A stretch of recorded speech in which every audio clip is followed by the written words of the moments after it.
Bonjour Alexandre, Bonjour Eva. merci de nous rejoindre. On avait fait déjà un webinaire pré-premier tour, pré-deuxième tour, et là finalement on fait un peu l'analyse de ce qui s'est passé suite aux élections législatives. Oui. Alors est-ce qu'il y a eu un effet justement par rapport à ce résultat, à ces surprises sur les marchés? Alors c'est vrai qu'on a fait 2 sessions avec toi et des clients aussi IG avant le premier tour et entre les 2 tours. Et c'est vrai que les projections qu'on faisait durant le deuxième webinaire, notamment sur la position des marchés, on voyait quand même qu'avec les sondages qui arrivaient entre 2 tours, on avait déjà une probabilité assez forte qu'il n'y ait pas de majorité absolue qui ressorte au deuxième tour pour aucun des blocs en position, on va dire. Et effectivement, les agences et les agences de sondage, les sondeurs ne se sont pas trompés là-dessus. On a effectivement vu, notamment les derniers sondages qui sont arrivés en fin de semaine, que l'absence de majorité absolue, du coup, était déjà un peu dans les prix des marchés de ce qu'on avait vendredi soir. Et donc, finalement, la réaction des marchés a été assez limitée. Le lundi, il n'y a pas eu de grosse réaction. Déjà le dimanche soir, on voyait que l'euro bougeait, mais assez peu par rapport au dollar. Et on a eu une réaction alors, assez mitigée le lendemain. Le marché a d'abord ouvert en baisse lundi, puis c'est pas mal apprécié, gagnant quasiment 1%, puis il a fini dans le rouge. Et là, au moment où on se parle, on est toujours vers 7500 points, et alors que la semaine dernière, on va dire avant le deuxième tour, on était plutôt vers les 7600 et un petit peu au-dessus. Donc c'était des moments qui sont quand même assez limités, mais on ne peut pas dire que le marché est rassuré, ça serait très clairement non, mais on peut pas dire non plus qu'il est très très inquiet. Hein. On verra, on parlera tout à l'heure d'autres marchés, d'autres repères que l'on a, mais si je prends par exemple le cas de la volatilité, on se souvient qu'avant le premier tour par exemple, la volatilité des marchés en Europe, c'était 20 de volatilité, hein. C'est l'équivalent du VIX européen, si on veut le qualifier comme ça, c'était 20, alors qu'aux États-Unis, au même moment, la volatilité était à 12 ou 13. Et donc on a plutôt eu depuis une quinzaine de jours une détente de la volatilité où au moment où on se parle on est autour de 13 de volatilité en Europe, donc on voit quand même que la nervosité sous-jacente a dégrossi, mais il y a quand même une nervosité qui reste sur les valeurs françaises, moins sur d'autres valeurs européennes, mais c'est vraiment spécifiquement sur les actions françaises.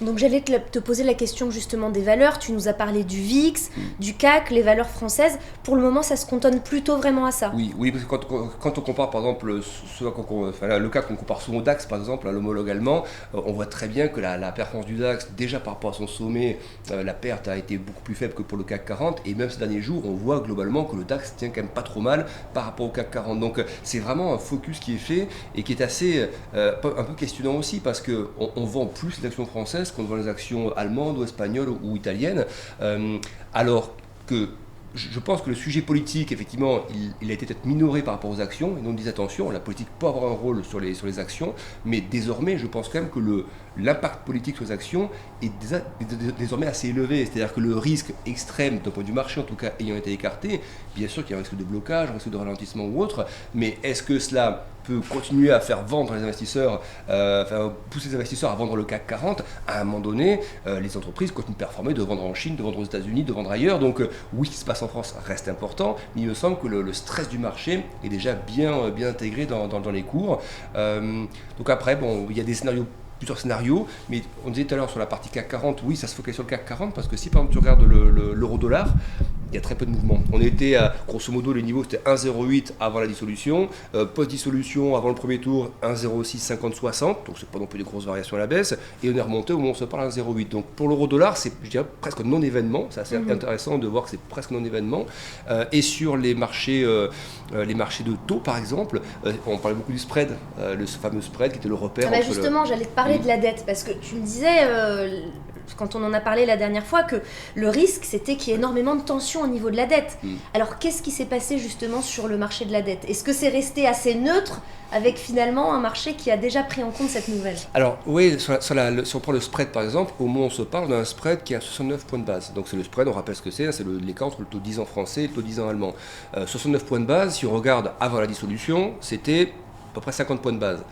Avant le premier tour, on est monté jusqu'à des 85 points de base. Donc ça montre le schéma de tension. Et donc à 69 points de base, c'est un peu entre les deux. On n'est pas très stressé, on n'est pas très détendu non plus. Voilà, c'est vraiment ce qui ressort. Donc on ne peut pas dire que les investisseurs sont en train de vendre la dette française et de fuir les actifs français. Ça s'est pas mal manifesté sur les actions, mais d'un point de vue de la dette, le 10 ans français par exemple, il est à 3,2% au moment où on se parle. Il est à 3,10 avant la dissolution. Rappelons-nous qu'en octobre dernier, quand tous ces sujets politiques n'étaient pas sur la table, on était encore à 3,6 quand on parlait de banque centrale d'inflation. Donc c'est pas un taux qui est un taux d'alerte, mais on voit qu'on a les marchés surveillent jour après jour les déclarations, combien de temps le Premier ministre restera en poste, quel sera le nouveau Premier ministre, s'il y a un changement, quels sont les blocs qui tentent de se former, les négociations en cours. Donc c'est du live en fait, le marché réagit en direct, et donc c'est pas simple de faire une projection, ne serait-ce qu'à une semaine sur ce qui va se passer. Vraiment une phase d'observation avec finalement pour le moment pas de crainte spécifique.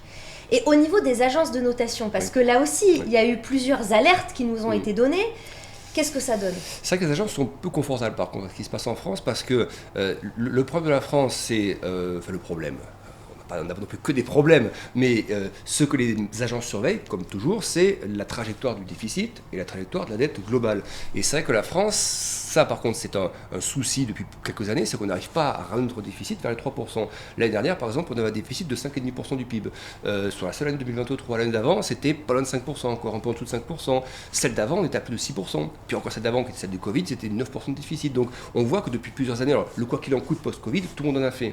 Mais désormais qu'on s'éloigne de cette période Covid, c'est là qu'on doit commencer à revenir plutôt vers les 3%, et la France n'y arrive pas. À 5,5% l'année dernière, c'est encore beaucoup trop. Et les agences mettent en garde là-dessus. Par exemple, Moody's s'exprimait donc hier, a expliqué qu'il ne voyait pas comment, d'ici 2025, on allait pouvoir réduire le déficit par l'aspect dépenses notamment. Et c'est ça un des problèmes, c'est que la France dépense beaucoup, donc elle arrive toujours à se financer sur le marché, mais elle dépense beaucoup. Et Moody's dit, dans notre scénario, on ne voit pas, dans ce schéma de la politique actuelle, on ne voit pas comment le déficit pourrait se réduire par l'aspect dépenses. Le déficit, on peut accroître aussi les recettes, tant mieux, à ce moment-là le déficit se diminue, mais sur l'aspect dépenses, Moody's ne voit pas comment on pourra réaliser ça. Et Moody's avertit aussi que la France est le pays de l'OCDE qui a le niveau de prélèvements fiscaux, donc de taxes, le plus élevé de l'Europe. Et expliquant aussi donc il y a peu de marge de manœuvre. Voilà, expliquant que c'est pas en augmentant les impôts qu'on va arriver à réduire le déficit, parce qu'on est déjà à saturation d'impôts. Donc, marge de manœuvre limitée. Est-ce que c'est... Alors, encore une fois, les agences sont dans leur rôle de dire, voilà, incertitude, donc la dette. Le scénario du pire n'est jamais certain. C'est ça aussi qu'on peut se dire. C'est que, est-ce que de tout ça ne va pas en sortir, si on fait un peu de projection, des coalitions un peu inattendues, des gouvernements ou des majorités d'union nationale, c'est-à-dire où on travaille dans l'intérêt de la nation. C'est ça notre politique finalement. Est-ce que il y a des aspects partisans, mais quand à un moment donné on sait tous quel est le problème, c'est la dette qui est trop élevée. Il y a des projets qui sont vraiment nécessaires. Voilà. Et est-ce que chacun ne peut pas du coup effectivement trouver des arguments à gauche, à droite et au centre pour dire voilà, on peut avoir un projet commun même si on ne s'entend pas tous, pendant par exemple 12 mois ou 18 mois, on met ça sur la table, là-dessus on est à peu près tous d'accord et go on y va. Donc moi je ne penserais pas du côté pessimiste. Voilà, je pense qu'il y a une période un peu de nervosité qui va encore nous suivre pendant quelques temps, mais on voit c'est pas une volatilité qui est exacerbée. Voilà, 13 de volatilité, peut-être qu'on remontera à 15 ou même à 18. Je pense pas qu'on est à 40 ou 50 de volatilité sur ces sujets-là en tout cas. Pas d'inquiétude spécifique. Alors là, c'est vrai que c'est encore un peu neuf, mais il y a cette période de flou, d'incertitude au niveau de qui sera nommé Premier ministre. Est-ce que tu penses que si cette période s'étend dans le temps, là par contre, ça pourrait générer de la crainte sur le marché? Oui, il me semble que ça va être les tensions peuvent surtout avoir lieu là, plutôt la période de juillet, peut-être un peu août, mais on comprend bien, donc on a toute la séquence. Le Premier ministre a proposé cette émission, le Président ne l'a pas accepté pour l'instant, lui demandant de rester en poste quelques temps. Je pense qu'il y a un effet probablement JO qui rentre là-dedans, donc peut-être attendre effectivement un peu la fin ou attendre que les JO aient bien commencé avant éventuellement d'accepter la démission, voir ensuite qui a mis à sa place aussi. Il faut qu'il soit une personne qui soit suffisamment rassembleuse, qui arrive à former un gouvernement, ce qui n'est pas chose simple. Il ne faut pas qu'il y ait une motion de censure non plus. Enfin, la politique française est diverse et plusieurs possibilités s'offrent à ceux qui ne seraient pas d'accord avec le choix du Premier ministre et des motions de censure ou autres. Donc il va falloir trouver quelqu'un qui soit accepté par une majorité malgré tout assez importante et avec une assemblée qui puisse fonctionner derrière. Donc je dirais qu'une fois qu'on a ça, certes c'est le plus dur parce qu'évidemment chacun veut positionner ses candidats ou autres, mais si on parvient à ça, pourquoi le marché serait stressé plus longtemps que ça? Donc l'enjeu il est plutôt là, effectivement c'est un enjeu peut-être de quelques semaines encore effectivement d'attention des marchés. À partir du moment où ça commence à émerger, normalement le marché doit être rassuré, les agences aussi, sachant en plus que derrière ça permettra de commencer à retravailler de manière active pour notamment... Il y a deux échéances qui vont être importantes, c'est Bruxelles avant fin septembre. Il faut qu'on ait proposé à Bruxelles un plan de trajectoire de la dette, parce qu'on a aussi une procédure qui est ouverte par Bruxelles contre le déficit excessif. Pas seulement la France, l'Italie, la Hongrie et d'autres pays, mais il y a quand même l'échéance de septembre. Et pour les agences de notation, il faudra quand même avoir un signal aussi assez tôt. Donc je pense que normalement, il va falloir que les choses accélèrent, que déjà fin juillet, on ait quand même une visibilité politique meilleure. Moi, je pense que c'est pas impossible. Alors ça tombe bien que tu ouvres le chapitre de l'Europe parce que la France est considérée comme la locomotive de l'Europe sur beaucoup de projets. Le fait qu'on entre dans cette incertitude au niveau du gouvernement, est-ce qu'il y a des craintes qui commencent à émerger en Europe sur le fait que finalement le moteur risque un petit peu de caler? Oui, ça, tu fais bien de le dire parce que c'est vrai qu'on avait souvent l'image que c'est l'Allemagne qui était la locomotive de l'Europe. Or, ces dernières années, ce n'était pas le cas justement. Que ce soit en termes de croissance ou autre, on a vu plutôt les pays du sud de l'Europe mieux performer que l'Allemagne. Alors, je ne parle pas en termes de niveau historique de dette ou autre, ça non, l'Allemagne reste le bon élève en termes d'endettement ou autre, mais en termes de croissance, beaucoup de pays ont fait bien mieux que l'Allemagne ces derniers temps, notamment des anciens pays qui étaient en difficulté lors de la crise de la dette, qui ont bien performé ces dernières années, l'Espagne, l'Italie ou autre, et même la France. Donc oui, et la France, on l'a vu sur plein de sujets, géopolitiques ou autres, a été moteur. Donc oui, c'est vraiment un truc qui arrive au mauvais moment en fait, pour cette dynamique européenne. Je ne pense pas que ça la casse en revanche. Il est dans le rôle des autres responsables européens de ne pas trop juger la France, c'est-à-dire qu'on a vu la déclaration de l'Allemagne, c'était très neutre, c'est en gros on laisse faire la France, voilà, enfin on espère que le gouvernement... C'est des déclarations de, comme la France le ferait en cas similaire, s'il y avait une tension ailleurs ou autre, on appellerait à des réactions politiques pour que les choses se mettent en place rapidement, mais on n'est pas jugé, je veux dire, négativement par nos homologues européens, mais je pense que la France en elle-même, et c'est là que les responsables politiques, je pense aussi, peu importe soit de gauche, de droite ou du centre, ils comprennent que la France avait repris, je crois, un rôle au niveau européen, et c'était un peu là ce qui ressortait aussi de la vision un peu générale, un peu globale, un peu mondiale de la France. Donc il y a aussi un enjeu de ce côté-là, alors que les politiques montrent qu'ils sont responsables, que ça va former des coalitions comme dans d'autres pays, ça se fait. Pourquoi ça ne se ferait pas en France? Je veux dire, d'autres pays y arrivent, il n'y a pas raison qu'on n'y arrive pas. Donc pour cette fois-ci, je pense au contraire qu'on assistera un peu de raison politique, un peu de c'est peut-être un bon exercice pour la démocratie, pour les parlementaires. Voilà, et la fameuse réelle politique, souvent qu'on attribue aux Allemands, je pense que la France peut en faire preuve cette fois-ci. Voilà, donc, oui, il va falloir que, par contre, ça bouge assez vite. Il faut quand même que les lignes aient bougé dans les 2 à 3 prochaines semaines. Si ça commence à se tétaniser, etc., là, c'est là que les marchés risquent de plomber un petit peu plus. Et puis les marchés, c'est aussi, je veux dire... C'est un peu leur fonction aussi. Les marchés, c'est des gens qui investissent, qui ont confiance ou pas, et les responsables politiques voient ce qui se passe. On a beau dire les marchés, c'est pas les marchés qui ont entendu certains politiques dire c'est pas aux agences de notation de dicter ce que doit faire la France.